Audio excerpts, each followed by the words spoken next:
નમસ્તે. આજે આપણે 3 વર્ષ પાછળ જવાના છીએ. કારણ કે અમે જ્યારે કલ્પવૃક્ષ યુટ્યુબ ચેનલની શરૂઆત કરીને એ વખતે અમે સાત્વિક રેસિપીઓ ફાઇન્ડ કરતા હતા અને જેમાં અમને આ સાત્વિક મમરાનું મંચુરિયન છે એ આઈડિયા ક્લિક થયો. અને કદાચ મેં પણ ક્યાંકથી કદાચ જોયેલું અને આઈડિયા આપણને મળેલો. પણ એ વખતે બનાવેલું, પછી એ રેસિપી શેર કરેલી, ઘણા બધા ભક્તોને ગમેલી, કોઈક કારણોસર વળી પાછી અમારે એને ડિલીટ કરવી પડેલી અને એ કન્ટેન્ટ પડ્યું હતું. પણ હમણાં એ જૂની રેસિપીઓ જ્યારે અમે જોતા હતા અને એ વખતે અમને નજરમાં આવી તો મને એમ લાગ્યું કે રેસિપી સારી છે, મંચુરિયન છે પણ સાત્વિક છે, મેંદો નથી આમાં નાખતા આપણે અને હેલ્ધી કહેવાય. તો એના કારણે અમે ફરીવાર પાછા 3 વર્ષ પછી આ કન્ટેન્ટને તમારી સામે ફરીવાર પાછા લઈને આવીએ છીએ. જેમાં તમને થોડાક વિઝ્યુઅલ જૂના દેખાશે, અમે થોડાક નાના દેખાતા હોઈશું, કદાચ બોલવાની સ્પીડમાં ધીમી હશે, પણ કન્ટેન્ટ સારું છે અને તમને એમાંથી ચોક્કસ નવા આઈડિયાઝ મળશે. તો તમે પણ ચોક્કસ આ મેંદા વગરનું હેલ્ધી મમરાનું મંચુરિયન બનાવજો. બનાવવું ખૂબ જ સરળ છે અને વિડીયો છેક સુધી જોજો. બસ એ આશા સાથે ચાલો 3 વર્ષ પાછળ જઈએ છીએ અને આખું કન્ટેન્ટ ફરીવાર જોઈએ છીએ. રાધે રાધે. નંબર 1, મેંદાના લોટ વગરનું મંચુરિયન ક્યારે ખાધું છે? નંબર 2, તેલ વગરનું મંચુરિયન ક્યારે ખાધું છે? નંબર 3, મમરામાંથી બનેલું મંચુરિયન ક્યારે ખાધું છે?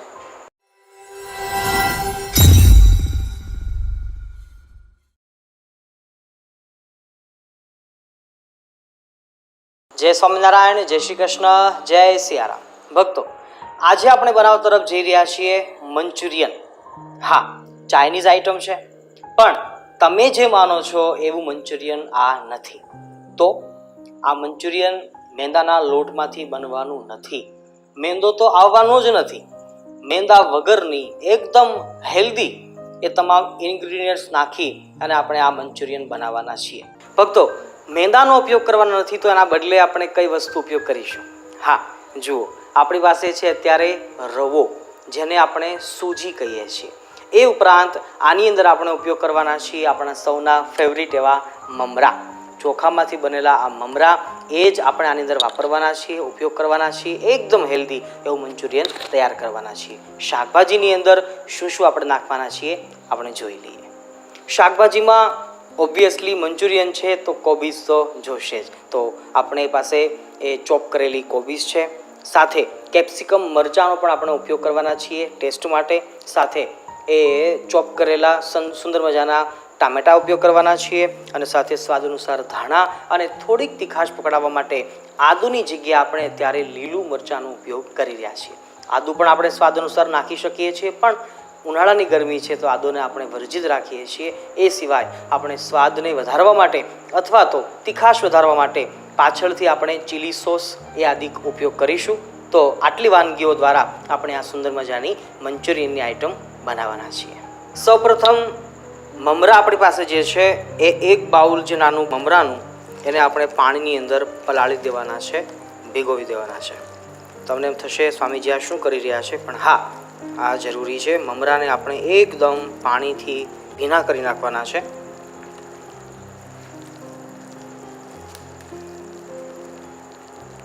બની શકે એટલું પાણી વધારે નાખી અને બધા જ મમરા પલળી જાય એનું ધ્યાન રાખવું જરૂરી છે. અને 5 મિનિટ માટે આપણે મમરાને પાણીની અંદર જ રહેવા દઈશું.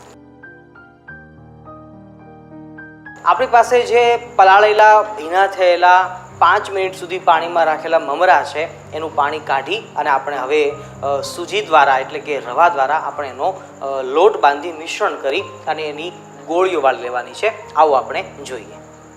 આપણી પાસે જે 1 વાટકી રવાનો લોટ છે અને એ ઉપરાંત આપણી પાસે જે આ ભીના થયેલા મમરા છે એકદમ સરસ પોચા થઈ ગયા છે અને હવે આનું પાણી આપણે કાઢી લઈશું. પાણીને નિતારી લઈ જે મમરા બચી જાય છે એ મમરાનો આપણે ઉપયોગ કરવાનો છે. બસ આ મમરા એ જ કરામત છે સાચી, એકદમ હેલ્ધી છે. બધું જ પાણી આપણે કાઢી લઈશું. આપણે રવા કરતાં થોડાક મમરા ઝાઝા રાખ્યા છે. એ ઉપરાંત થોડીક આપણે ચોપ કરેલી કોથમીર અંદર નાખીશું. એ ઉપરાંત આપણી પાસે મીઠું જ હોય છે સ્વાદ અનુસાર થોડુંક મીઠું નાખીશું. 1 ટેબલ સ્પૂન જેટલું આપણે તેલ અંદર નાખીશું.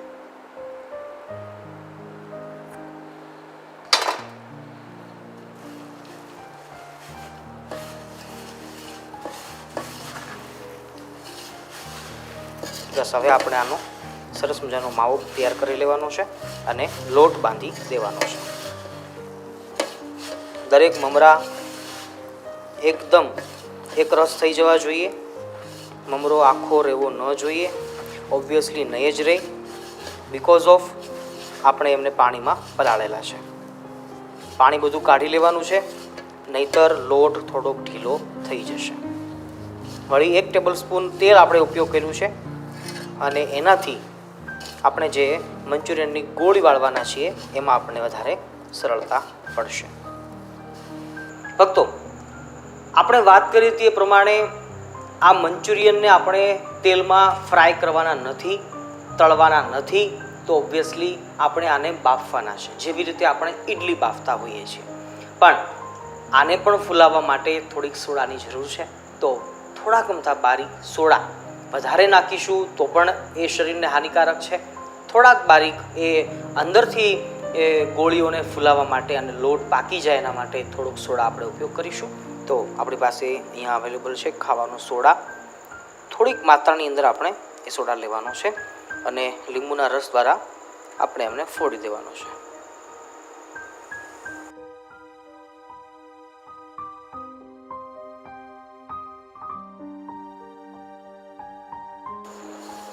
તો તમે જોઈ શકો છો એકદમ સરસ આપણો લોટ બનીને તૈયાર થયો છે. અને હવે આપણે આની ગોળીઓ મંચુરિયનની આપણી સારી મીડિયમ સાઇઝની ગોળીઓ આપણે વાળી લેવાની છે.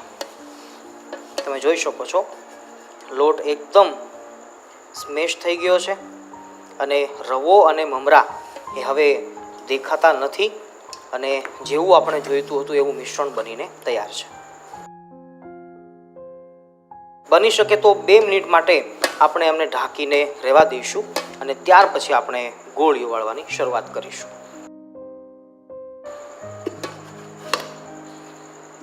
ભક્તો, આપણે અત્યારે મંચુરિયનની ગોળીને બાફવાની છે. તો એના માટે આપણી પાસે ગોળીઓ બાફવા માટેનું વાસણ જરૂરી છે. અમારી પાસે અત્યારે આ ઇડલી બનાવવાનું સરસ મજાનું એક વેસલ્સ અહીંયા યુટેન્સિલ્સ અવેલેબલ છે અને જેની અંદર આપણે પહેલાં તો પાણીને ઉકાળવા મૂકી દઈશું. જ્યાં સુધી આપણો લોટ તૈયાર થાય ત્યાં સુધી આપણે પાણીને ઉકાળવા મૂકી દઈએ છીએ અને પછી ગોળીઓ વળાવી તરત જ આપણે એમને વરાળથી બાફી લઈશું.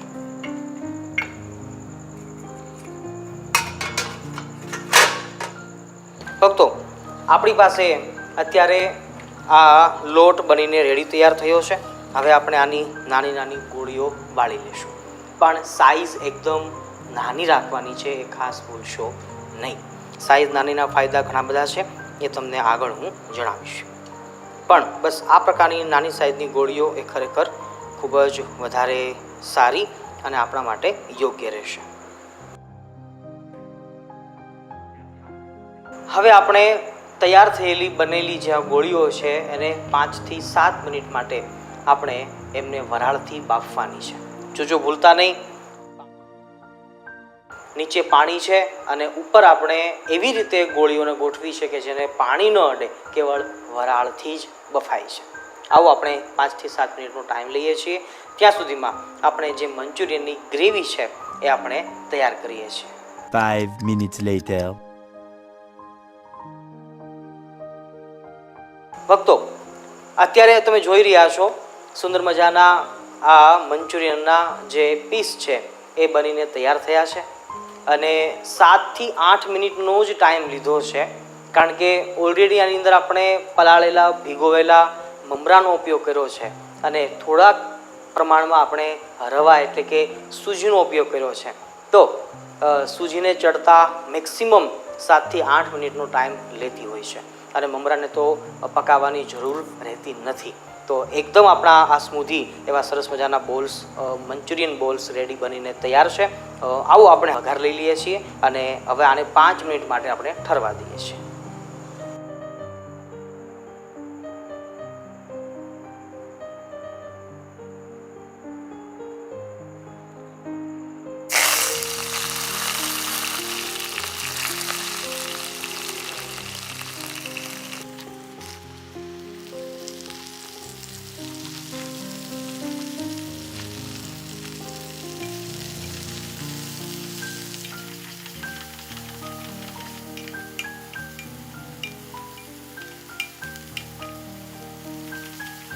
A few minutes later.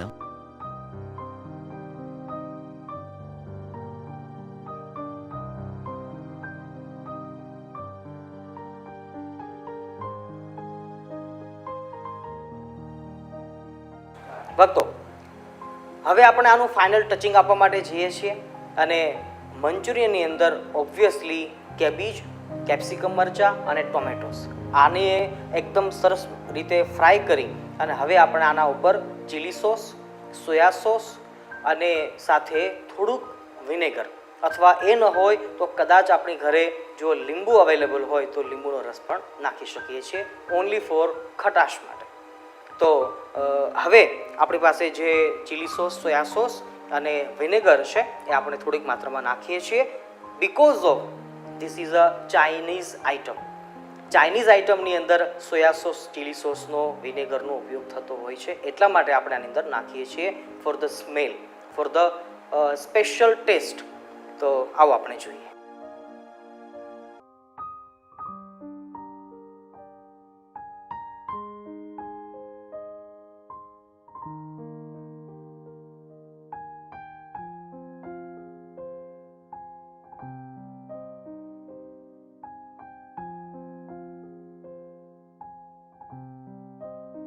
ભક્તો, આપણા જે મંચુરિયન બોલ્સ છે એ બનીને એકદમ રેડી છે. તમે જોઈ શકો છો અંદરથી પણ એકદમ ફ્લફી છે, એકદમ સોફ્ટ છે અને અંદરનો રવો છે એકદમ ચડીને રેડી થયો છે.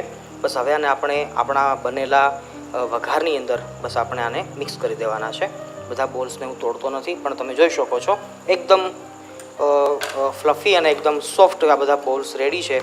હવે આને આપણે આની અંદર નાખી અને 2 જ મિનિટ માટે હવે આને અંદર ફ્રાય થવા દઈશું, ગરમ થવા દઈશું, એટલે રસો છે એ આ બોલ્સ ચૂસી લેશે. 2 મિનિટના અંતે બહાર કાઢી અને આપણે સર્વ કરી લઈશું. ઠાકોરજીને ભોગ લગાવી દઈશું.